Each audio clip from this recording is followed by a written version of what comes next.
Hospital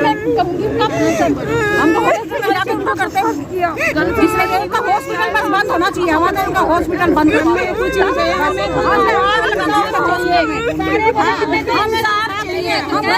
में आग लगा देंगे।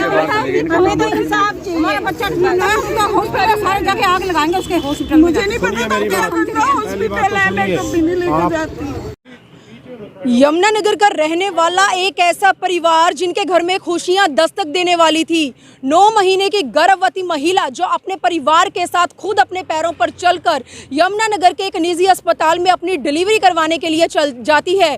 पहले तो डॉक्टर की ओर से उस महिला और उसके बच्चे की हालत को देखते वो महिला जो खुद अपने पैरों पर चलकर अपने परिवार के साथ अस्पताल जाती है, हंसी खुशी वहां डॉक्टर से बातचीत करती है, सारा कुछ जो है हंसी खुशी जाकर जो है देखती है। लेकिन उसके बाद वो महिला आज किस तरह से वेंटिलेटर पर पहुंच जाती है और वो जो नवजात शिशु पैदा होते ही निजी अस्पताल के ही आईसीयू में पहुंच जाता है।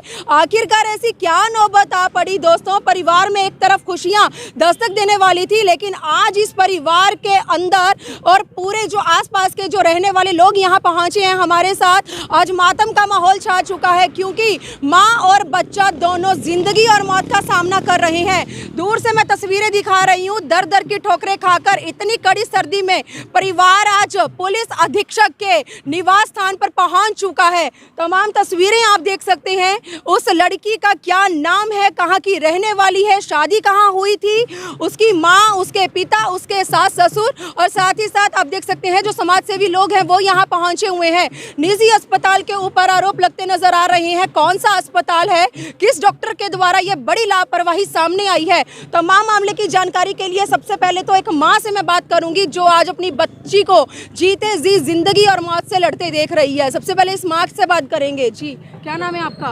राजकुमारी। राजकुमारी, हाँ जी। राजकुमारी, कहाँ की रहने वाली हैं आप सब? मैं यमुनानगर की रहने वाली हूँ। यमुनानगर किस जगह? हाँ के? जी, लक्ष्मी गार्डन। क्या हुआ था बच्ची के साथ? बच्ची के साथ ऐसा हुआ कि मैं पहले लेकर गई, अच्छे से लेकर गई उसे, वहाँ अपने पैरों पे चल के गई, कुछ नहीं हुआ। एक दिन पहले उसे मैं चेक कराने उसी मैडम के पास गई। उस मैडम के पास गई, उसने कहा सब ठीक है, ऐसा कोई दिक्कत नहीं है, सब नॉर्मल है। मैंने कहा ठीक है। कह रहे आज ही एडमिट कर दो। मैं कहा मैं आज नहीं करूँगी, मैं कल आ जाऊँगी। मैं शाम को गई थी वहाँ पे।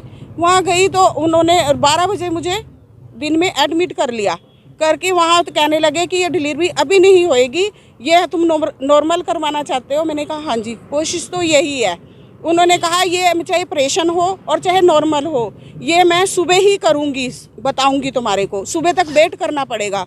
उसके बाद ऐसा हुआ कि उन्होंने कहा तुम कौन हो? मैंने कहा कि मैं उसकी मम्मी हूँ। तो कह रहे आप नीचे जाओ। मैं नीचे आई, वहाँ नीचे गई और एक थोड़ी बुढ़िया सी वहाँ पे आई, उसकी नाइट ड्यूटी थी वो थी, और आई कहने लगी तूने नॉर्मल कराना है। सब स्टाफ नीचे चला गया, वो अकेली थी। उसने मेरी लड़की को अंदर ले गए। वो क्या चीज़ उसने शरीर के अंदर रखी मुझे कुछ नहीं पता। वो अंदर चिल्ला भी रही थी। मैंने कोई वो नहीं करा, चलो कोई बात नहीं। वो आई, वो दर्द से बहुत वो कर रही थी। उसके बाद मुझे बाहर निकाल दिया उन्होंने। बाहर निकाला तो कह रहे कि ऐसे तू ऑपरेशन करवाना चाहती।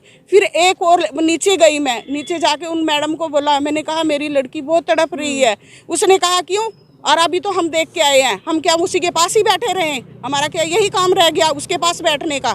और जो नॉर्मल करवाना तो वही ऐसे ही तड़पेगी वो। मैंने कहा चलो कोई नहीं। मैंने उसके आगे हाथ जोड़े, मेरे से नहीं देखा गया।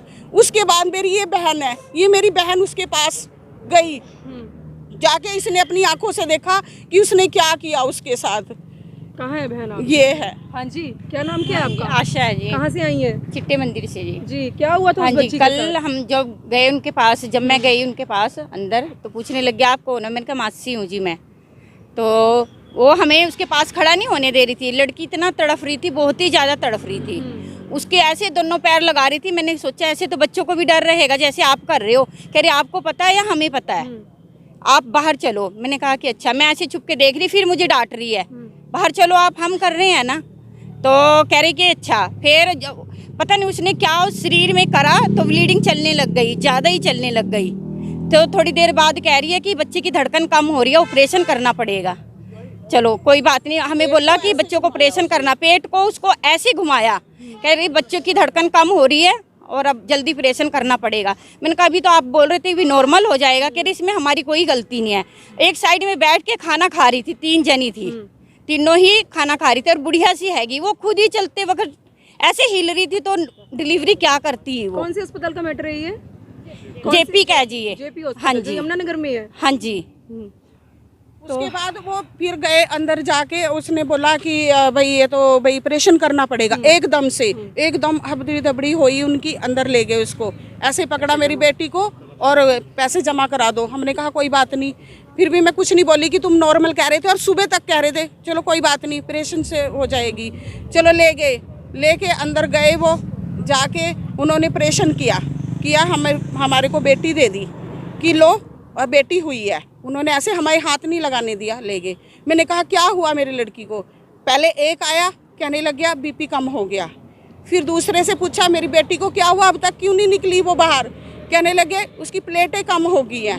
फिर तीसरा है उसको इन्फेक्शन हो गया, अब यहाँ से भाई और कहीं करना पड़ेगा, उसका ब्लीडिंग नहीं बंद हो रही। मैंने कहा अच्छा। मैं अंदर चली गई, अंदर गई, 2 टप रखे हुए थे, 2 टप, इतना खून बह रहा था? हाँ जी, 2 टप रखे हुए थे, उसमें एक छोटा टप, बड़ा, इतना खून उसमें, और सारी उसमें सारे ऐसे। मैंने देखा, कह रहे नहीं, मैं उससे बोलने लगी ऐसा क्यों हुआ जब नॉर्मल थी, कह रहे इसके बीपी कम हो गया।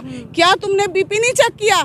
उसको पहले चेक नहीं किया, पहले ही ऑपरेशन कर दिया था। जब मुझे सुबह तक का टाइम दिया था तो तुमने एकदम से 12 ही बजे से पहले क्यों उसका ऑपरेशन किया? मुझे क्यों नहीं बताया तुमने? वैसे डॉक्टर ने क्या बताया था? उस आपकी बच्ची की नॉर्मल डिलीवरी थी? हाँ, डॉक्टर ने बताया। हाँ फिर जी। एकदम से ऐसा क्या ऐसा क्या हुआ? आपने? कह रहे कि भी भाई इसके ना बीपी वो हो गया, लो हो गया, बच्चे की धड़कन कम हो गई और बच्चे ने पोटी कर दी है। उसमें ऐसा कुछ नहीं था। और फिर वो खुली ऐसी पड़ी, उसको टाके नहीं लगा रखे, ऐसी लेटी हुई है, वो ऐसी पड़ी है। मैंने जब उसका खून देखा तो मेरा बड़ा जी घबराया अपनी बच्ची को देख के कि मेरी बच्ची ऐसी हालत में पड़ी। उसको जब पहला ही बच्चा था, हाँ जी, पहला बच्चा था। अब फरवरी को 1 साल होएगा उसकी शादी को, अभी 1 साल नहीं हुआ उसकी शादी को, 1 साल भी नहीं हुआ।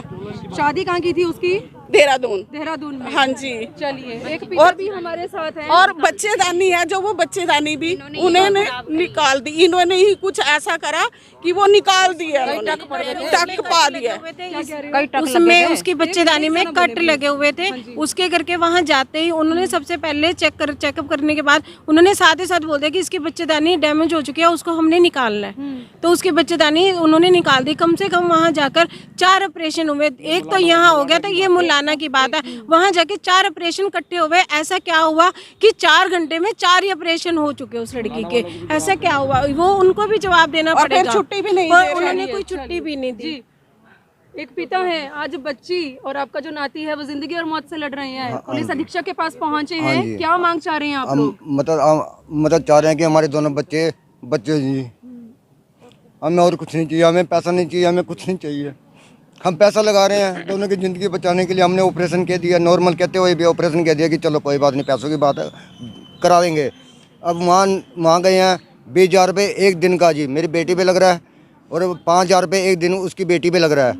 कोई बात नहीं। डैडी देखो, डॉक्टर एक भगवान का रूप होता है, और जेपी हॉस्पिटल जो कि डॉक्टर ममता गोयल ने जिनकी इनकी सर्जरी करी थी, उनकी लापरवाही के कारण ही सारा इनको जो भुगतना पड़ रहा है। और इसका जो है वो बच्चा और माँ जीवन और मौत के बीच में जूझ रहे हैं।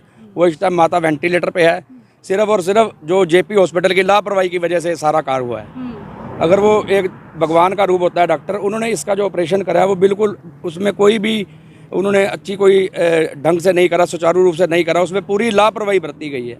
अभी क्या मांग चाहते हैं आप? हम मांग चाहते हैं अभी जेपी हॉस्पिटल का जो लाइसेंस रद्द हो और जो डॉक्टर के ऊपर कड़ी से कड़ी कार्रवाई हो, कार्रवाई की मांग चाहते हैं हम। सख्त से सख्त कार्रवाई चाहिए हमें। तो मौके पर आप देख सकते हैं जिस तरह से लोग यहाँ पर पहुंचे हैं न्याय की गुहार के लिए पुलिस अधीक्षक के द्वार पर, तो इसी के चलते आप देख सकते हैं निर्मल सिंह भी यहाँ पर पहुंचे हुए हैं।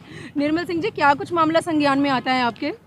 इन्होंने कल पवन कुमार ने एक एप्लीकेशन आकर दी थी कि जेपी हॉस्पिटल में हमारी लड़की एडमिट थी, जिसकी लापरवाही, डॉक्टर ने लापरवाही से उसका ऑपरेशन किया और वो वेंटिलेटर पे है, और मुलाना हॉस्पिटल में उनको पीजीआई के लिए रेफ़र किया है। एप्लीकेशन हमने ले ली थी। इसकी जांच जो है सीएमओ साहब करते हैं। इसकी जांच जो एप्लीकेशन है हम सीएमओ साहब को फॉरवर्ड करेंगे, और जैसा भी जांच में सीएमओ साहब की आएगा वैसे ही हॉस्पिटल के खिलाफ कार्रवाई की जाएगी। जी, कौन सा हॉस्पिटल है? JP hospital. प्लीज आप लोग इस खबर को शेयर करें। पीड़ित परिवार को आज आप लोगों के साथ की बहुत ही ज्यादा जरूरत है। वीडियो जर्नलिस्ट मनप्रीत के साथ यमुनानगर से मनदीप कौर की रिपोर्ट।